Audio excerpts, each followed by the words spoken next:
আপনাদের ফোনে যদি ফেসবুক অ্যাপটি না চলে সেক্ষেত্রে ভিডিওটি সম্পূর্ণ দেখুন। যেমন দেখতে পাচ্ছেন আমার ফোনে ইন্টারনেট কানেকশন অন আছে, কিন্তু তারপরেও আমার ফোনে ফেসবুক চলছে না। ফেসবুকের কোনো পোস্ট দেখতে পারছেন না, ফেসবুক বাদে অন্য অ্যাপগুলো ঠিকমতো কাজ করছে। ইউটিউবে ভিডিও দেখা যাচ্ছে কিংবা ইমোতে কথা বলা যাচ্ছে, কিন্তু কোনোভাবে ফেসবুক অ্যাপটি কাজ করছে না। শুধু ফেসবুক না, আমরা যারা মেসেঞ্জার ব্যবহার করি মেসেঞ্জার অ্যাপটিও কাজ করছে না, শুধু কানেক্টিং লেখা দেখাচ্ছে। এখন আমি আপনাদেরকে ছোট্ট একটা ট্রিক্স দেখাবো, যেটা করলে আপনি খুব সহজে ফেসবুক মেসেঞ্জার ব্যবহার করতে পারবেন।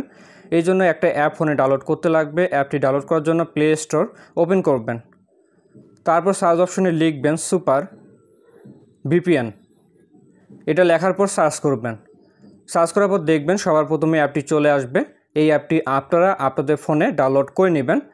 অ্যাপটি ডাউনলোড করার জন্য ইনস্টলে ক্লিক করলাম। কিছুক্ষণ অপেক্ষা করবেন অ্যাপটি ডাউনলোড হওয়া পর্যন্ত। অ্যাপটি ডাউনলোড হয়ে গেলে অ্যাপটি ওপেন করবেন।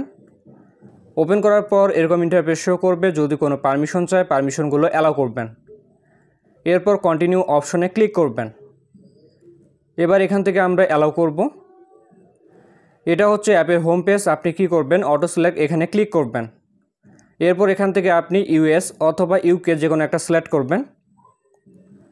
এরপর কানেক্ট অপশনে ক্লিক করবেন। এরপর অ্যালাউ করবেন।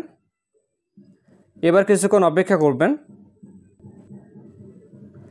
তারপর আপনি দেখতে পারবেন কানেক্টেড লেখা উঠবে। এরপর আপনি আপনার ফোন থেকে ফেসবুক মেসেঞ্জার ব্যবহার করতে পারবেন, যেমন আমি আপনাদেরকে দেখাচ্ছি। একবার রিফ্রেশ করে নেই।